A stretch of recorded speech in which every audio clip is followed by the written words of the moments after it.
करने जा रहे हैं देवोलीना के बारे में। तो हाल फिलहाल ना किसी ने देवोलीना के बेबी के ऊपर कमेंट किया था कि ये बच्चा पूरा का पूरा अपने बाप पे गया है, जिसके रिप्लाई में देवोलीना ने एक धमाकेदार उसको रिप्लाई दिया था, जिसमें उसने कहा था कि क्या तुम पड़ोसी पर गए हो, विच वॉज हिलेरियस।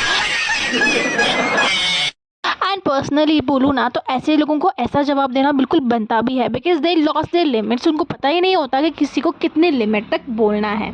सो उस पर जब देवोलीना ने ये कहा ना तो एकदम खतरनाक सा जवाब था, जिसको सुनकर तो मैं एकदम बिल्कुल खुश हो गई थी। बट ना इतनी खतरनाक पर्सनैलिटी जो देवोलीना की है ना, उसको हम बिग बॉस में भी देख चुके हैं। एंड साथ ही साथ कुछ ऐसे एपिसोड्स भी रहे हैं जहाँ पर हमने उनको बिग बॉस के घर में फाइट करते हुए देखा था। बट कैसे उन्होंने इतना ड्रास्टिक ट्रांसफॉर्मेशन किया फ्रॉम द गोपी बहू जो बिल्कुल एकदम डरी सहमी सी रहती थी, तो दिस धमाकेदार देवोलीना भट्टाचार्य। सो चलिए let's just begin with the video and जानते हैं कि देवोलीना ने अपने करियर की शुरुआत कैसे की थी। सो देवोलीना का जो जन्म हुआ था ना वो 22 अगस्त 1985 को हुआ था इन असम। एंड वो एक ट्रेन भरतनाट्यम डांसर भी रह चुकी हैं। सो ना बचपन से ही ना she always wanted to do something in this acting world, but वो असम से बिलोंग करती थी एंड उनके फादर नहीं थे। सो उनके ऊपर काफ़ी ज़्यादा रिस्पॉन्सिबिलिटीज़ थी, जिसकी वजह से उन्होंने अपने स्ट्रीम को तो बहुत पहले ही पीछे छोड़ दिया है। सो ना अपने कॉलेज की पढ़ाई कंप्लीट करने के बाद ना उन्होंने ज्वेलरी डिज़ाइनिंग में अपना करियर बनाने की सोची, जिसमें वो अच्छा काम भी कर रही थी एंड अर्निंग भी कर रही थी। बट कहते हैं ना कि आप वो सिर्फ पैसे अर्न करने के लिए कर रहे थे, बट आपको जो दिल था वो तो एक्टिंग में ही था। इसीलिए उन्होंने अपने काम को क्विट किया एंड उन्होंने ऑडिशंस देने मुंबई में आ गए। मुंबई में जो उनका फर्स्ट शो था ना वो था सवारे सबके सपने प्रीतो, जो कि 2011 में आता था। बट उससे पहले ना वो डांस इंडिया डांस सीज़न 2 के लिए ऑडिशंस भी दे चुकी थी।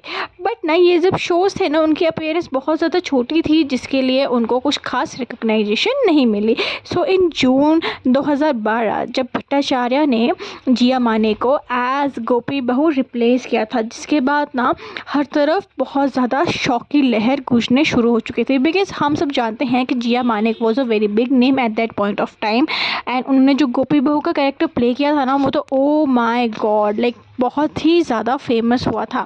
एंड जब इतना बड़ा देवोलीना भट्टाचार्य ने स्टेप उठाया था ना बाय रिप्लेसिंग हर, तो उनको काफ़ी ज़्यादा नेगेटिव रिमार्क्स पास हुए थे। बट स्टिल उन्होंने अपने मन की बात सोची एंड गोपी बहू के कैरेक्टर के लिए हाँ बोल दिया।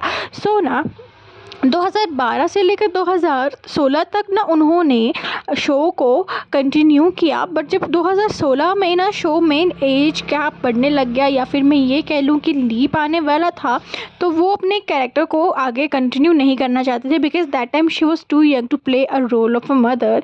इसीलिए उन्होंने अपने कैरेक्टर को क्विट करने के बारे में सोचा। But we all know that Gopi बहू वॉज दैट जान ऑफ द शो। सो उनको जो प्रोड्यूसर्स ने काफ़ी ज़्यादा समझाया, जिसके लिए बाद उन्होंने शो को कंटिन्यू करने के बारे में सोचा। एंड द सेम मंथ उनको ना स्पाइन की इंजरी हुई थी शो के सेट पर ही, जिसकी वजह से उनको सर्जरी भी करवानी पड़ी थी।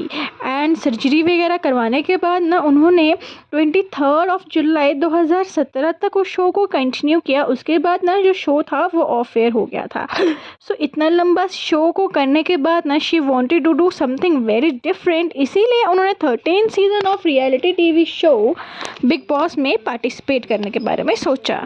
एंड जब उन्होंने बिग बॉस किया ना तो हमें उनकी रियल लाइफ पर्सनैलिटी सामने दिखना शुरू हो गई। बिकॉज अभी तक ना वो गोपी बहू के रोल में थी, जहाँ पर वो एकदम डरी सहमी सी रहा करती थी। But big boss was a drastic step and you wouldn't believe कि बिग बॉस में ना जब हमने उनकी रियल सेल्फ देखी, जहाँ पर वो अपने लिए स्टैंड लिया करती थी, which was fabulous like fabulous. But ना 2 महीने के बाद ही उनको शो से निकाल दिया गया था because of her medical injury. जिसके बाद ना कुछ टाइम घर पे रहने के बाद जब वो ठीक हो गई थी तो उन्होंने शो पे वापसी कर ली थी। एंड इस बार ना उन्होंने नए सीज़न पे नई स्टार कास्ट के साथ वापसी की थी, जिसमें उनके साथ राखी सावंत, राहुल, ये सब लोग भी थे। एंड शो के दौरान ना जब राखी सावंत ने उनसे ये पूछा था कि उनका शादी का क्या प्लान है तो उन्होंने बताया था that she is currently dating someone and वो उसका नाम शो में रिवील नहीं करना चाहती बिकॉज वो लाइमलाइट से काफ़ी ज़्यादा दूर रहता है। ये सब सुनने के बाद ना जो भी लोग उसके फैंस वगैरह थे वो काफ़ी ज़्यादा शॉक्ड हो गए थे बिकॉज आज तक सबको यही लगता था कि देवलीना विशाल सिंह को डेट कर रही हैं जो कि शो में उनके देवर का रोल प्ले किया करते थे नेम्ड एज जिगर। एंड ये सुनने के बाद ना सबके मन में क्यूरियोसिटी जाग गई थी कि एक्चुअली वो डेट किसको कर रही हैं, बट स्टिल देवलीना ने कभी भी इसके बारे में ओपनली बात नहीं किया था। एंड जहाँ पे हम देवलीना की बात कर रहे हैं ना वहीं पर उनके हिस्से में काफ़ी ज़्यादा कंट्रोवर्सीज भी आती हैं। सो एक बार ना देवलीना और उत्कर्षा जी शो में शूटिंग कर रहे थे। They were playing daughter in law and mother in law on the set. हाँ जी, उत्कर्षा जी वही हैं जो इस प्यार को क्या नाम दूँ में मामी जी का रोल प्ले करती थी। एंड हर dialogue hello hi bye bye जो कि वर्ल्ड वाइड बहुत ही ज़्यादा फेमस हुआ था। So coming back to the topic, वो दोनों शो में इकट्ठा काम किया करती थी। एंड वन डे देवलीना का जो डॉग था ना नेम्ड जुगनू, वो शो के सेट में बीमार हो गया था and he was suffering from high fever. So ना डॉग काफ़ी ज़्यादा उनके साथ फ्रेंडली था, इसीलिए वो डॉग को मेडिकल चेकअप के लिए लेकर चली गई थी जिसके बारे में देवलीना को पता नहीं था। एंड जब देवलीना को इसके बारे में पता चला तो उन्होंने उत्कर्षा जी को डायरेक्टली जाकर ये कह दिया था कि आप किसकी परमिशन से उनके डॉग को बाहर लेकर गई थी, जिसके बाद शो में बहुत ज़्यादा बवाल हुआ था। एंड काफ़ी सारे लोगों को समझाने के बाद ना उन दोनों ने वापस दोस्ती हुई थी। बट उसके बाद ना उत्कर्षा जी ने दोबारा कभी भी देवलीना के साथ दोबारा काम करने से इनकार कर दिया। सो जो देवलीना है ना वो शुरू से ही ना कंट्रोवर्सीज का पार्ट रही हैं। Even her wedding with her husband Shahbaz was also the talk of the town because ना शहबाज को कोई भी जानता नहीं था। एंड जब एकदम से देवलीना ने सबके सामने ये कह दिया that she is getting married to Shahbaz तो सब शॉक्ड हो गए थे बिकॉज शहबाज तो थे ना वो काफ़ी ज़्यादा नॉर्मल लुकिंग इंसान थे। एंड सब लोग ये सोच रहे थे कि टीवी की इतनी बड़ी एक्ट्रेस कहाँ पर इतने नॉर्मल लुकिंग इंसान से शादी कर रही है। इस पर देवलीना ने ये कहा था कि रिश्ते जो है ना वो दिल से बनते हैं ना कि उसके लुक से। एंड शहबाज उनके साथ उस समय थे जब वो काफ़ी ज़्यादा टफ टाइम से गुजर रहे थे। सो ना 2018 में ना देवलीना के ऊपर ना मर्डर केस की वजह से चार्ज भी लग चुका है। सो हुआ क्या ना कि जो देवलीना के एक्स बॉस थे ना राजेश्वर जी, उनका डेथ हो गया था या फिर ये कह लें कि किसी ने उनका मर्डर कर दिया था। एंड वो 27 नवंबर से मिसिंग थे। एंड उनकी जो डिकम्पोज बॉडी थी ना वो 7 दिसंबर को मिली थी। जिसके बाद ना जब उसके इंक्वायरी हुई ना तो उन्होंने उसमें एक सचिन नाम के इंसान को गिरफ्तार किया था जो कि देवलीना के भी फ्रेंड थे, जिसकी वजह से देवलीना भी पुलिस के रडार में आ गई थी। एंड इस केस में ना सचिन के साथ साथ ना एक पुलिस कांस्टेबल राजेश नाम के इंसान को भी गिरफ्तार किया गया था। बट देवलीना को सिर्फ इंक्वायरी के बाद इसलिए छोड़ दिया गया था बिकॉज देवलीना के खिलाफ कोई भी ठोस सबूत नहीं मिला था।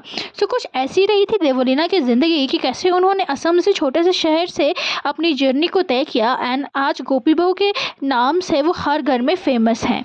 आई होप आपको वीडियो अच्छी लगे। वीडियो अगर पसंद आए तो प्लीज़ चैनल को लाइक करो, शेयर करो एंड सब्सक्राइब करो। बाय।